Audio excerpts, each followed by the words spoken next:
الحمد لله رب العالمين والعاقبة للمتقين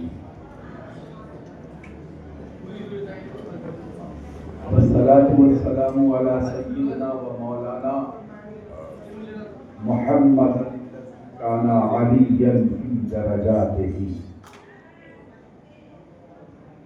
فاطما في تطهيراته حسنا في صفاته شهيدا في تجلياته وعلى آله وأصحابه أجمعين أما بعد أعوذ بالله من الشيطان الرجيم بسم الله الرحمن الرحيم إن الدين عند الله الإسلام نبی اور آل نبی پر ہدیہ درود پیش کریں سیدنا مولانا محمد وعلى جسده في الأجساد وعلى قبره في القبور وعلى آله وصحبه وسلم. میلاد پاک ہے اور میلاد پاک دو بچوں کے ختنہ کروانے کی خوشی میں ہے. تو خوشی کے اس موقع پر حضور کے سیر کی محفل کرایا گیا ہے. آپ بہت سکون سے میری بات سنیں گے. یہ انداز بیان جلسوں کا اور سیمینار کا نہیں اور بہت سکون سے بات آپ سنیں گے. نعت خانوں نے تو نعتیں پڑھی. اس سے پہلے فاضل گرامی قدر خطیب امام جامع مسجد بٹول خطیب امام جامع مسجد بٹول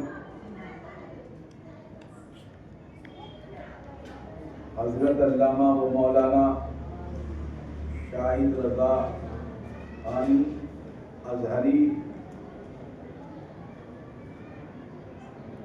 جہاں ازہری لگ جاتا ہے تو وہاں پر ایک ہم ایسے عالم کے علم کا سامنا کرتے ہیں جس کی مادری زبان ہی عربی بن جاتی ہے. تو عربی بولنے کے لیے تو اس کا ازہری ہونا کافی ہوتا ہے. اور شاہی صاحب بہر صورت قابل شخصیت ہیں, پرہیزگار بھی ہیں. 9 عمری میں آدمی پرہیزگار تھے اور 9 عمری تو گناہ کی دعوت دیتی ہے, لیکن 9 عمری میں آدمی پرہیزگار نہیں. بہت کم لوگ ہوتے ہیں جو 9 عمری میں بہت پرہیزگار ہوتے ہیں. اور پابند صلاح یعنی نماز کی پابندی بہت بڑی بات ہے. ہر آدمی نماز کی پابندی نہیں کر پاتا ہے. اچھے لوگ ترک صلاۃ کرتے ہیں لیکن بہر صورت پابند صلاۃ شخصیت ہے. اور میں اس لیے کہہ رہا ہوں کہ میرا اپنا بیٹا سید نظامی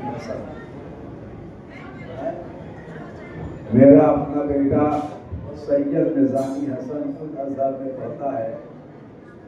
تو بابو حضرت کے کمرے میں یہ ساتھی میں رہتے تھے, ایک ساتھ رہتے تھے. یہ جو میں بتا رہا ہوں اپنے بیٹے کی روایت بتا رہا ہوں. میں نے نماز پڑھتے اس انداز سے متواتر نہیں دیکھا کہ میں کہوں بہت نمازی بہت پرہیزگار ہے. تو میرا اپنا بیٹا کہتا ہے کہ شاید بہت نیک اور بہت پرہیزگار ہے. کتنے پرہیزگار ہیں کہ بس یا تو رٹتا رہتا ہے گھوم کر کمرے میں, یا نماز پڑھتا ہے قرآن پڑھتا ہے. بہت بڑی بات ہے کہ اقیم الصلاۃ لطلوع الشمس الی غسق الصلاۃ طلوع الشمس الی غسق ہے. قرآن الفجر سورۃ میں قرآن کا پڑھنا, نماز کا قائم کرنا. تو بہر صورت یہ پرہیزگار اور نیک عالم ہیں اور اللہ نے انہیں خطیب و امام کے عہدے پر بھی فائز کیا اپنے حبیب صلی اللہ علیہ وسلم کے صدقے میں. اور ان کا اچھا بیان خطنے پر یعنی ختنہ جسم کے ایک حصے کا چمڑا، سمجھو علامہ صاحب، جو ہے وجہ فتنہ، اور اسے کاٹ کر پھینکا تو اسے کہتے ہیں ختنہ۔ اب ختنہ دیکھیے شاید آپ کو، یہ ملت براہیمی، ملت براہیمی ہے، مسلک حنفیہ دارم، فارسی کا شعر ہے، مسلک حنفیہ دارم ملت حضرت خلیل، حنفی المسلک ہوں اور ابراہیم خلیل اللہ کا مسلک، مذہب ہی میرا مذہب ہے، ملت مسلک حنفیہ دارم، مسلک حضرت خلیل، مذہب حضرت خلیل، دوست دارے چار یارم، یعنی ابو بکر، عمر، عثمان اور علی کا دوست ہوں، دوست دارے چار یارم، تابع اولاد علی، اور علی کے دونوں بیٹے حسن اور حسین کا غلام۔ سبحان اللہ، زور سے بولیے۔ تو میں انہی کی زمین پر انہی کی باتیں، مجھے اب محنت ونت کرنے کی ضرورت نہیں پڑتی، کیونکہ بچے ہی اتنے قابل ہو گئے ہیں کہ انہی کی بات کو سن کر اپنے انداز سے آپ کو سمجھا دوں بغیر محنت کے۔ تو بہت اطمینان کے ساتھ آپ سنیے، اس میں دو لفظ تین استعمال کیا گیا، حنفی ہونا، حنفیت امام اعظم ابو حنیفہ، مذہب خلیل اللہ ابو الانبیاء سیدنا ابراہیم خلیل اللہ کا مذہب۔ تو یہ جو ختنہ ہے اس کا تعلق باضابطہ،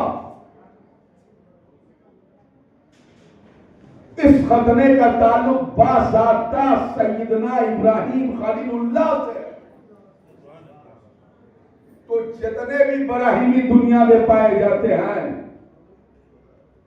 اور جتنے مذاہب میں براہیمیت کے اثرات داخل ہوتے ہیں، ان کے اپنے کلچر، اپنی تہذیب، اپنی روایات، اپنے طور اور اپنے طریقے میں ختنے کو فوقیت حاصل ہے، اہمیت حاصل ہے، اور ختنے سے عظمت حاصل ہے۔ آج بھی تین مذہب میں ختنے ہوتے ہیں، یہودیوں میں، عیسائیوں میں اور مسلمانوں میں تو باضابطہ ختنہ ہوتا ہی ہے۔ یہ ختنہ سنت ہے۔ سیدنا ابراہیم خلیل اللہ نے ختنے کو پسند فرمایا، ختنہ خود کروایا، تو یہ ابراہیم خلیل اللہ کی سنت ہے۔ اب ہمارے آقا صلی اللہ تعالی علیہ وسلم جو ہے، ان کے دادا ہیں 3000 سال پہلے ان کے دادا ہوتے ہیں سیدنا ابراہیم خلیل اللہ۔ آپ کی پیدائش ہوئی بابلیون، جسے شارٹ میں کہتے ہیں بابل، یہ بغداد سے تھوڑی دور پر ایک علاقہ ہے بابلیون کا۔ جو لوگ عراق کے سفر پہ جاتے ہیں یا زیارت کے نام پر نکلتے ہیں، کربلا کی زیارت، نجف اشرف کی زیارت یا بغداد شریف، کاظمائن، ان کی زیارتوں پر نکلتے ہیں، تو وہ ایک علاقے سے اتفاق سے گزرتے ہیں جسے بابلیون کا علاقہ کہا جاتا ہے۔ اسی علاقے میں یہ خاندان آباد تھا۔ حضرت سیدنا نوح سے لے کر ابراہیم خلیل اللہ تک کا زمانہ 250 سال کا ہے، 250 برس کا زمانہ ہے، اور نوح سے لے کر ابراہیم خلیل اللہ کا حضرت آدم تک پوچھتے ہیں، تو دنیا کی تقسیم ایسی ہوتی ہے آدم سے نوح تک۔ نوح کے بعد 40 عورت مرد، 3 بیٹے سام، حام، یافس، حام سے بھارت حبشہ کا علاقہ، اور یافس سے چائنا، رشیا سے یورپ امریکہ تک کا علاقہ، اور سام سے عرب، عرب تک کے علاقے آباد ہوئے۔ انہی اولاد سام میں، سام کی اولادوں میں سیدنا ابراہیم خلیل اللہ کا جنم ہوا۔ سبحان اللہ، ابراہیم خلیل اللہ کا جنم ہوا اولاد سام میں۔ سیدنا ابراہیم خلیل اللہ کے 2 بیٹے، سیدنا اسماعیل ذبیح اللہ اور سیدنا اسحاق، 2 بیٹے ہیں۔ ایک بیٹوں سے انبیاء اور مرسلین کے سلسلے جاری ہوئے، اور 1 لاکھ سے زیادہ نبی اور رسول پیدا ہوئے۔ مولوی نہیں حضرت، نبی اور رسول پیدا ہوئے 1 لاکھ سے زیادہ، اور 3 بڑی کتابیں صحیفوں کے سوا، جن میں ایک کتاب کو تورات، ایک کو زبور، ایک کو انجیل کہا جاتا ہے۔ 3 بڑی کتابیں نازل ہوئی زمین پر۔ اور اولاد اسماعیل میں یا تو راجہ ہوئے، دیکھیں میں آپ پر ایک لفظ استعمال کرتا ہوں، سید۔ سید کا ٹرانسلیشن اگر آپ ہندی میں کریں گے تو سردار، اور آج اولاد فاطمہ کے لیے خاص ہے لفظ سید بھارت میں، کہ جو فاطمی النسب ہیں، جو لوگ بنت رسول سے پیدا ہوئے ہیں، انہیں سید کہا جاتا ہے۔ لیکن باقب سید النساء فی العالمین کے سے پہلے سید کا لفظ راجاؤں کے لیے استعمال کیا جاتا تھا، بادشاہوں کے لیے۔ اس کی اور توضیح کر دوں، ایران کے بادشاہوں کو کسرا، روما کے بادشاہوں کو قیصر، مصر کے بادشاہوں کو فرعون، فرعون، ایسے عرب کے بادشاہوں کو سید کہا جاتا ہے، سرداروں کو۔ تو یہاں پر سرداری ہی سرداری نہیں، اس قبیلے کا کوئی نہ کوئی آدمی کبھی نہ کبھی سردار ہوتا تھا، چاہے چھوٹے علاقے کا ہو یا بڑے علاقے کا۔ حکومتیں ان کی پھیلی تو عرب سے باہر تک چلی گئی، اور سمٹی تو مکہ المکرمہ تک سمجھ کر رہے۔ تو یہ خاندان ابراہیم تھا۔ اب خاندان ابراہیم میں جو کلچر تھا،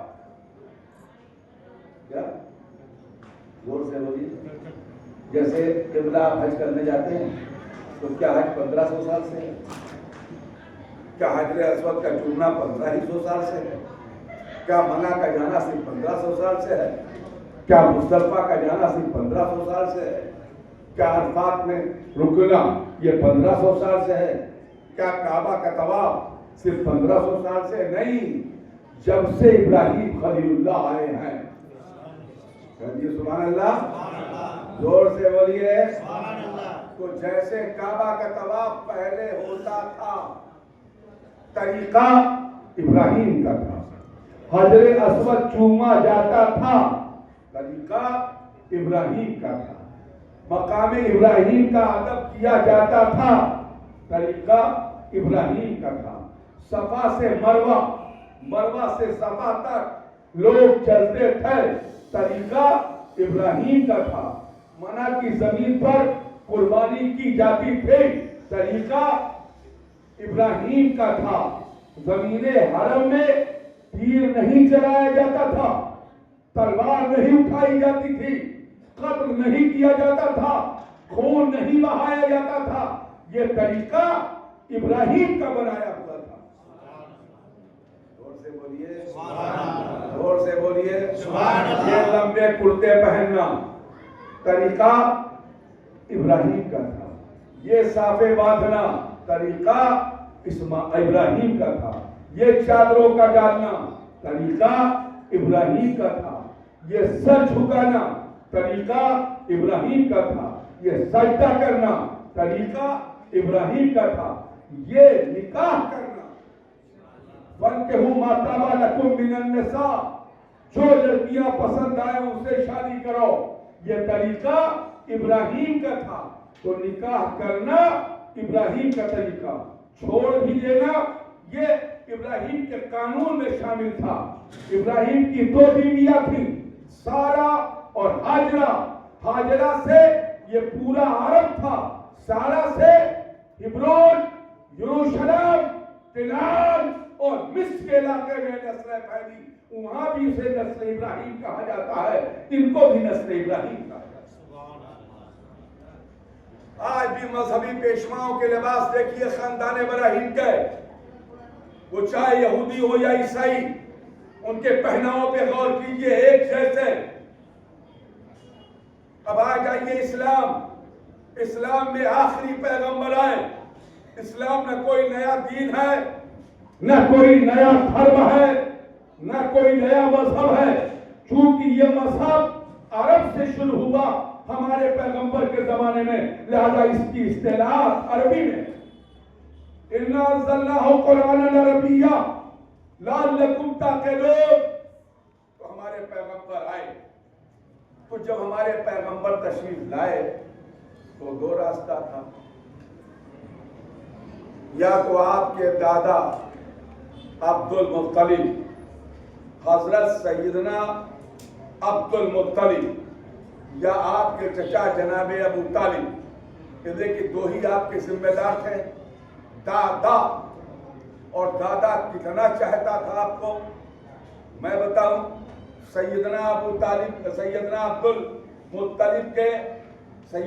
المطلب کے 12 بیٹے تھے.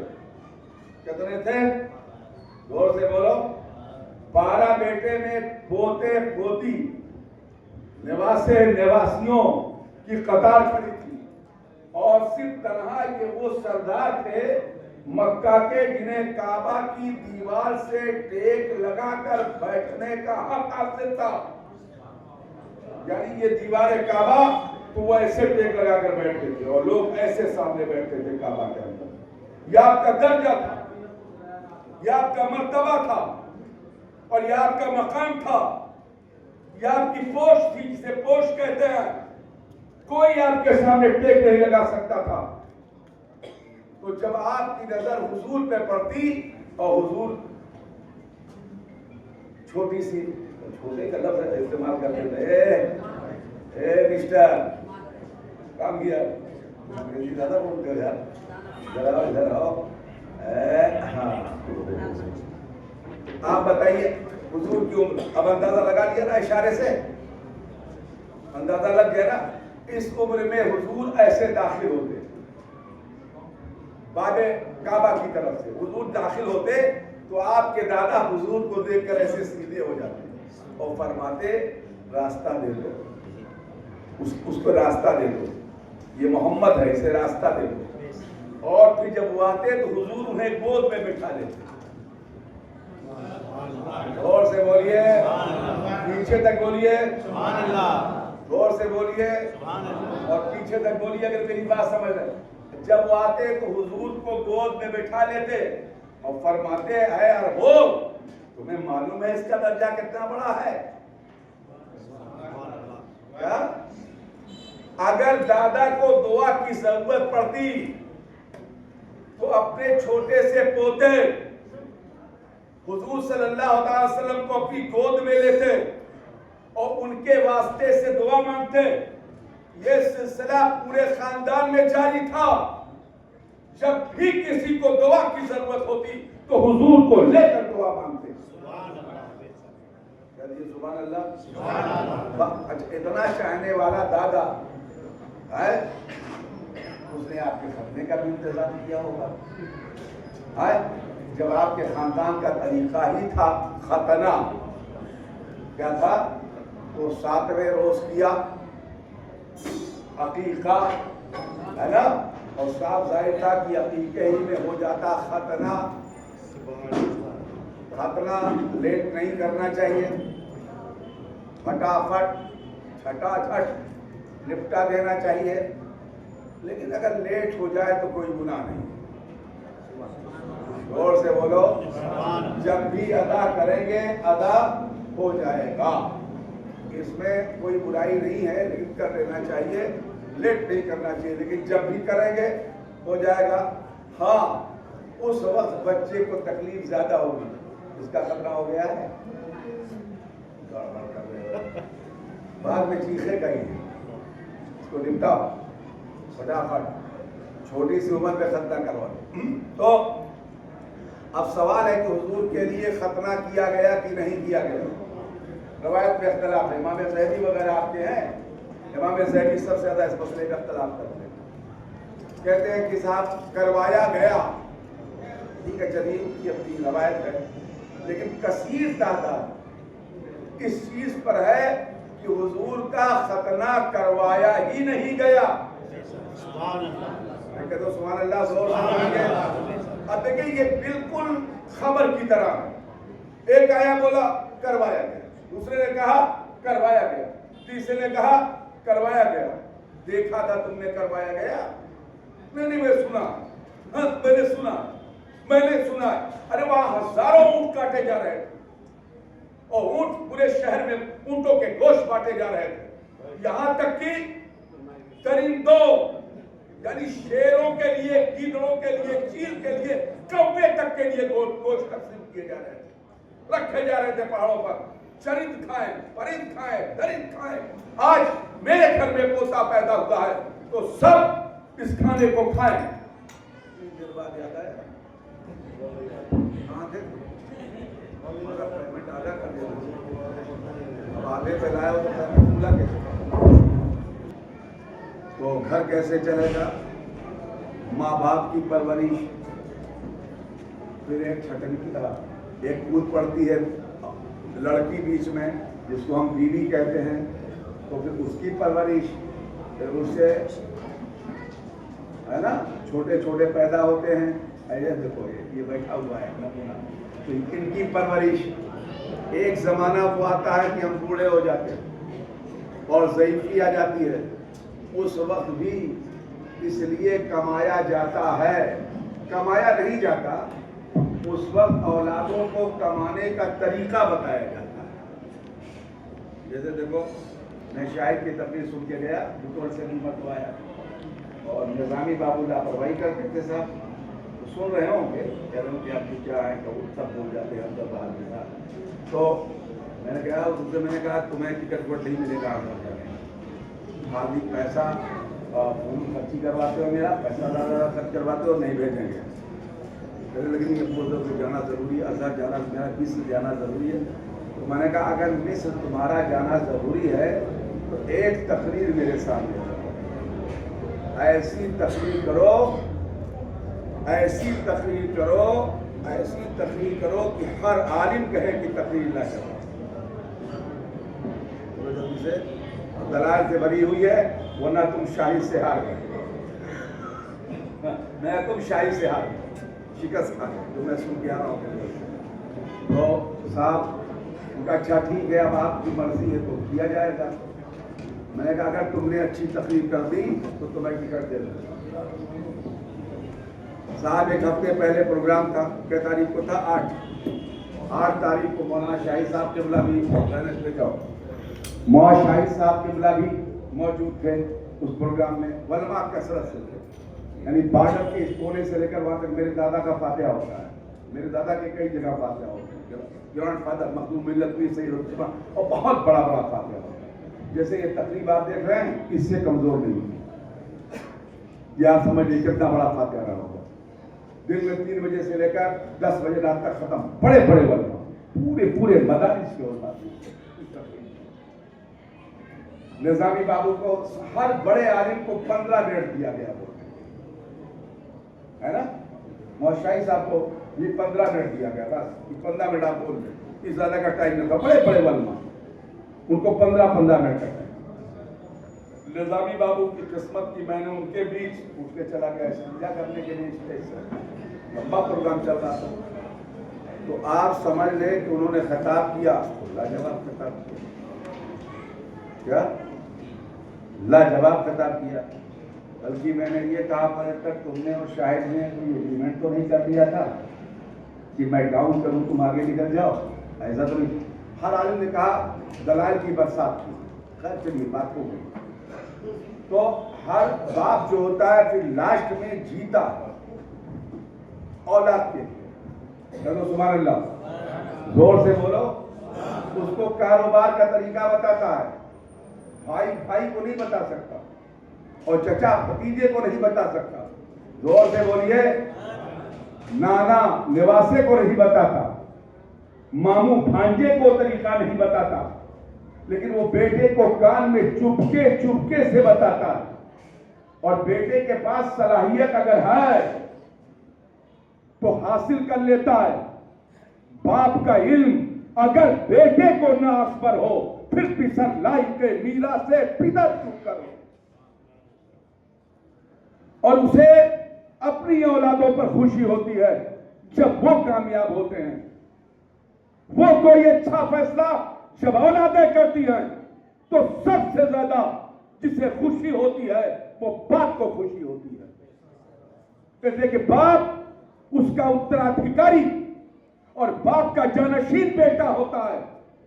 اس لیے بیٹوں کو جب کوئی کام کرنا چاہیے تو یہ سوچ کر کرنا چاہیے کہ اس سے ان کے بزرگوں کی روح کو خوشی ملتی ہے. چلو درود پاک پڑھ لو. تو اب سوال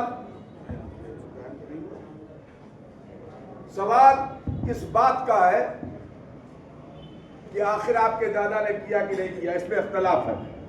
میں اختلاف کی زمین سے نہیں گزروں گا. میں صرف اس روایت پر عمل کروں گا. اس روایت کو ایکسپٹ کروں گا جس میں ہے کہ حضور کا ختنہ کیا ہی نہیں گیا. زور سے بولیے. کس کے بولو جلدی سے. اب جب کیا ہی نہیں گیا تو سنت کیسے؟ اور ختنے کو سنت کہا جاتا ہے. اب سنت کی تعریف سمجھنا پڑے گی. جو حضور کریں کہہ دو ہاں, اور جس پر حضور راضی ہوں یا حضور جسے کرنے کا حکم دیں. کیا نامہ صحیح ہے؟ ہاں صحیح ہے. ہاں ہمیں تم بتاؤ صحیح ہے. حضور کریں, کرنے کا حکم دیں یا کرنے پر راضی ہوں. تو ایک روایت کی تو نفی کر دو. ہم اس کی نفی کر دے رہے ہیں, حالانکہ روایتیں دوسری ہے. دونوں ہیں کہ آپ کے دادا نے آپ کا ختنہ نہیں کروایا. پوائنٹ نمبر 1 بات سمجھا. اب لاسٹ پوائنٹ پر آتے ہیں. کیا آپ نے ختنہ پر رضامندی کی؟ بالکل. اس لیے کہ صحابہ کرواتے تھے اور حضور راضی تھے. زور سے بولیے. اب کیا آپ نے اپنے گھر میں ختنہ کیا؟ بالکل کیا. اگر اس گھر کا رواج نہ ہوتا تو حضور ختنہ کرواتے کیسے؟ تو کس کا کروایا؟ امام حسن کا ختنہ کھڑے ہو کر کروایا, امام حسین کا ختنہ کروایا. تو دادا ابراہیم کا ختنہ اور حضور کے دونوں شہزادے حسنین کریمین سبتین سیدین امام حسن امام حسین کا ختنہ. اب رہ گئے حضور. حضور کا کیا ہے؟ حضور تو ختنہ شدہ پیدا ہی ہوئے تھے. سبحان اللہ. بے شک. سبحان اللہ. زور سے بولیے.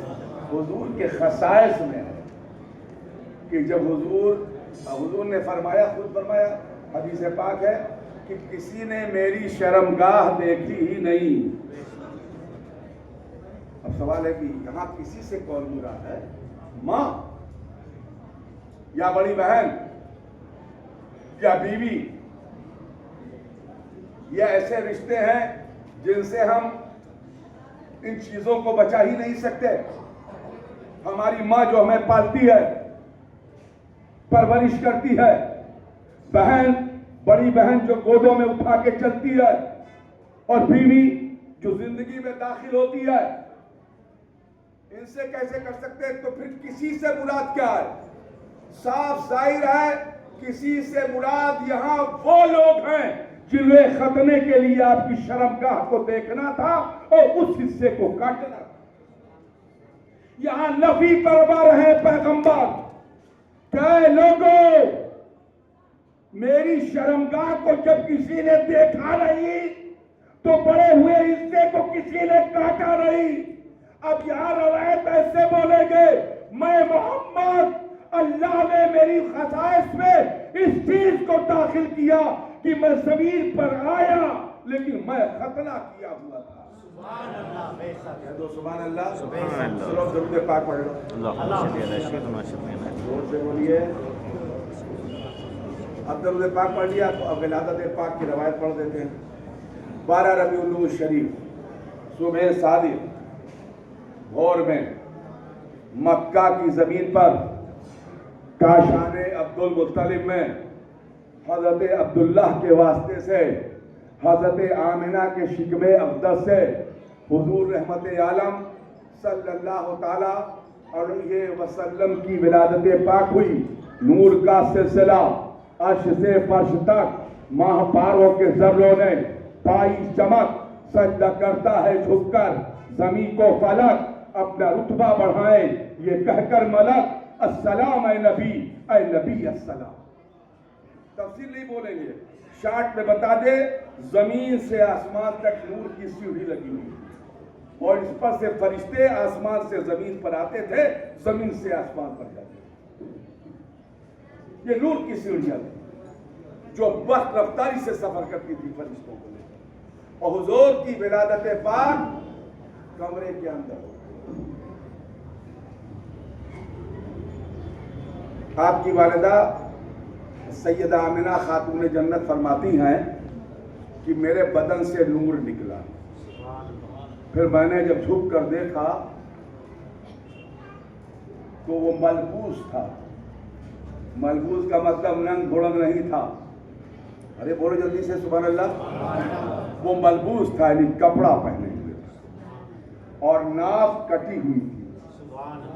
زور سے بولو, ناف نہیں تھی. ہر بچے کے ساتھ ناف ہوتی ہے. حضور بغیر ناف کے پیدا ہوئے اور حضور ختنہ شدہ. آپ کی ماں نے فرمایا کہ آپ نے پیدا ہوتے ہی سجدہ کیا. 2 سجدے کیے طویل, جن میں پہلے میں الحمدللہ کہا, اللہ کا شکر ادا کیا اپنی پیدائش پر, اور دوسرا سجدہ کیا آپ نے عربی زبان میں فرمایا رب حبلی امتی, اے اللہ میری امت کو بخش دے. بس اہل اسلام ہی رک جاتے ہیں اور سنجیدگی کے ساتھ رک جاتے ہیں. سیدنا ابراہیم خلیل اللہ نے ختنہ کروایا تھا, لہذا آپ کی اولادوں میں ختنے کا طریقہ جاری ہوا. آپ کی اولادیں 3 بڑے مذاہب میں پائی جاتی ہیں, یہودیت, عیسائیت اور مسلمانوں میں. اور ان تینوں حصوں میں آپ کی نسل کے بھی سلسلے جاری ہیں اور آپ کی اولادیں بھی پائی جاتی ہیں. اور یہ 3 ایسے مذہب ہیں دنیا کے جہاں باضابطہ ختنے کی رسم ہوتی ہے, خوشی کے ساتھ ہوتی ہے, فخر کے ساتھ ہوتی ہے, اعزاء اقربا کو دعوت دے کر ہوتی ہے, کھانا کھلا کر ہوتی ہے اور اطلاع دے کر ہوتی ہے, سب کو اعلان کروا کے ہوتی ہے کہ لوگوں ہوشیار ہو جاؤ, خبردار ہو جاؤ. 2 ہی تقریب تو ہم کرتے ہیں جو اطلاع کر کے کرتے ہیں. ایک ختنہ اطلاع سے کرتے ہیں اور ایک نکاح اطلاع کے ساتھ کرتے ہیں. تو اے لوگوں خبردار ہو جاؤ, میں اپنے بیٹے کا, پوتے کا, نواسے کا ختنہ کروانے جا رہا ہوں. بس اہل اسلام اسی کے ساتھ اپنی بات بول دیتے ہیں. السلام.